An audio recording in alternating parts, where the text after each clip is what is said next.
Hey there everybody, this is Josh with EduCryptocation, my YouTube channel. Today we're doing part 3 of my top 3 ways of making passive income. And then today I'm doing liquidity pools and yield farming. That was number 3. The simple definition of liquidity is how easily a cryptocurrency can be bought and sold without impacting the overall market price. That would be what liquidity is. But I found a good do the definition of liquidity, so because I know a lot of people have a hard time understanding what liquidity is, so I'm going to do the definition of liquidity and then go into the liquidity pools and the yield farming. What is liquidity? In its most simple form, liquidity refers to how easily it is to convert cryptocurrency into cash quickly, and whether this can be achieved without the asset's value suffering. Bitcoin, the world's first and most actively traded digital asset, is often recognized as being the most liquid virtual crypto. Liquidity can also be used when weighing up which exchanges enable trades between fiat and crypto to be completed instantly and without price slippage. The levels of liquidity will often depend on how many users that platform has. In a perfectly competitive market, liquidity will erode the ability to charge a discounted price or a premium. This is because active trading of a cryptocurrency or any asset class helps avoid price distortions. So pretty much you want your cryptocurrency prices to be the same on all exchanges, or pretty near. They're not going to be exactly the same, but you don't want them wildly different, because then that leaves in room for people doing arbitrage tradings where you just make profit off of the difference between the price fluctuations on two different exchanges.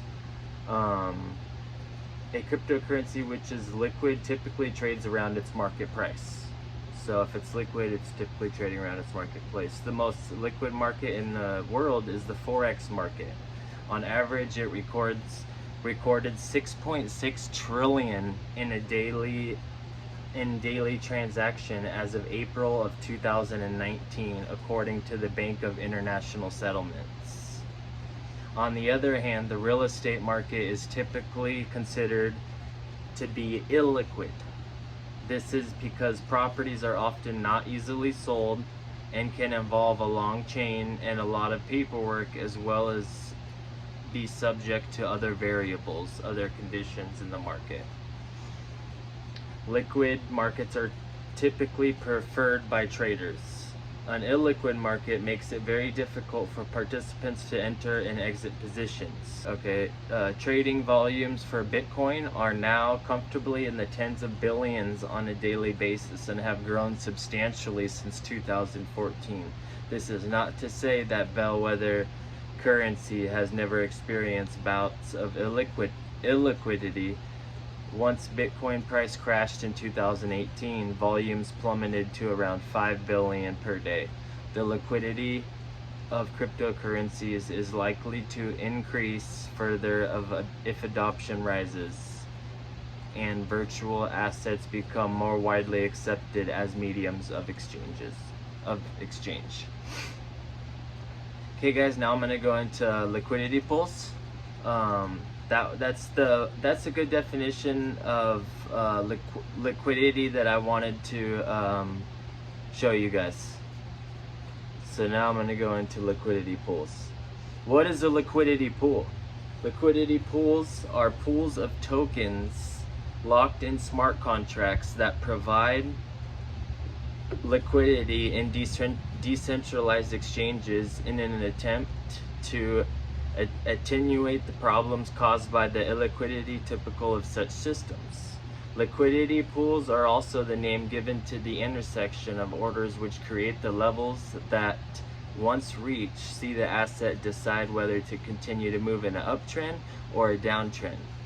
The decentralized exchanges that leverage liquidity pools are the same that make use of the automated market maker based systems. On such trading platforms, the traditional order book is replaced by pre-funded on-chain liquidity pools for both the asset of the trading pair. The advantage of using liquidity pools is that it does not require a buyer and a seller to decide to exchange two assets for a given price, and instead leverages a pre-funded liquidity pool. This allows for trades to happen with limited slippage, even for the most illiquid trading pairs, as long as there is big enough liquidity pool. The funds held in liquidity pools are provided by other users who also earn passive income on their deposit through trading fees based on the percentage of the liquidity pools that they provide. Once one of the first decentralized exchanges to introduce a system as such was Ethereum-based trading system Bancor. It was widely adopted in the space after Uniswap popularized them. Now we're going to get into yield farming. Yield farming involves earning interest by investing crypto in decentralized finance markets. That's the simple term. So there's centralized markets, which is like when you go to the bank, it's centralized. It's backed by FDIC insurance. If something were to happen to your money, it's insured, but your savings account doesn't make much of any passive income at all. If anything, you lose money due to inflation. Money, you definitely make a lot more than in a savings account, but you have to do your research on these decentralized apps. I cannot say that enough, guys. Do your research. Do your own research on these decentralized apps, please. Because what happens, if you find one you can trust, you can make good money in decentralized and finance and DeFi. If you don't do your research and you just put your money in a random DeFi app, you can get rug pulled like that, like quickly, which means you could put thousands and thousands of dollars in there and they can just take it like that, and you're not insured because it's decentralized. So that's why I say you can make a lot of good money, but do your research on which dApps you're putting your money into before you do it. Otherwise you can be putting it into an untrustworthy dApp, untrustworthy decentralized finance app, and get rug pulled before you know it, and all your money is gone and there's nothing you can do about it. But if you do your research and it's a trusted one and you know what you're doing, then you can make these crazy APYs that are never seen, that you'll never see at your bank account or whatnot, with these tokens, with these different tokens. And you usually earn your rewards in the same token, but with yield farming you get into airdrops and all kinds of stuff. Because I'm just going over a basic tutorial of yield farming. But once you do a deep dive into it, because like I said, do your own research. I'm not a financial advisor. None of this is financial advice. You could start getting into the high APY percentages as far as yield back, guys. Some of it will be airdrops, some of it will be tokens, but in reality you can change it all into fiat currency. But guys, you got to do your own research for DeFi. I can't stress that enough. That's why I keep repeating it, guys. Yield farming is a broad term, and in its simplest form it involves trying to get the biggest return possible for cryptocurrency. This could involve earning interest by lending digital assets to others or locking up the crypto in a liquidity pool. Some decentralized finance protocols also issue governance tokens as a reward for participants, as I was just stating, and these assets have become subject to wild speculation. Yield farmers calculate their estimated returns using the annual percentage yield metric because APY takes compounding into account. Investors will normally chop and change between different DeFi protocols in order to get the best deals possible.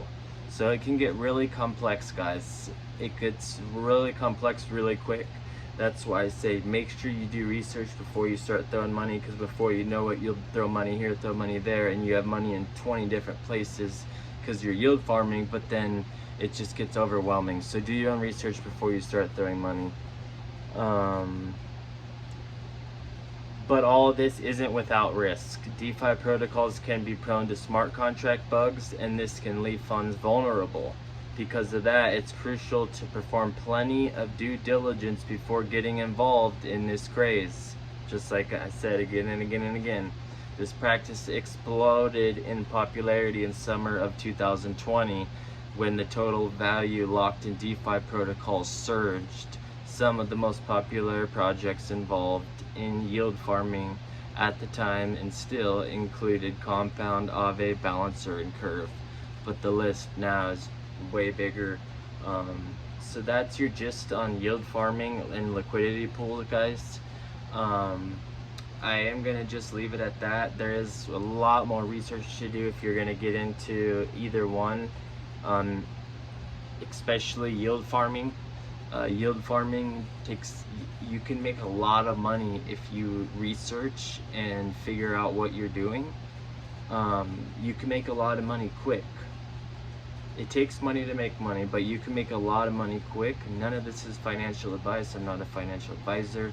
If you do your research in DeFi, there is a lot of money being made in the DeFi protocols with people that know what they're doing. Okay, guys, if you don't do your research and you just start throwing money places, I can guarantee you'll lose it like that, because you can lose money very quick. Again, guys, I'm not a financial advisor. Please take everything I say with a grain of salt. I am a YouTuber. My YouTube channel is EduCryptocation. Guys, if you got any useful information out of this video, I would appreciate if you like the video, share it with your friends. I will be doing future videos on crypto and to teach you guys more and more about this kind of stuff. I just started my YouTube channel, so if you could, please subscribe if you like the content, if you got any use out of it. And I will continue to be making cryptocurrency content and passive income. Thanks, guys, for watching. Again, EduCryptocation. I hope everyone's blessed and have a great day. Thanks. Bye-bye.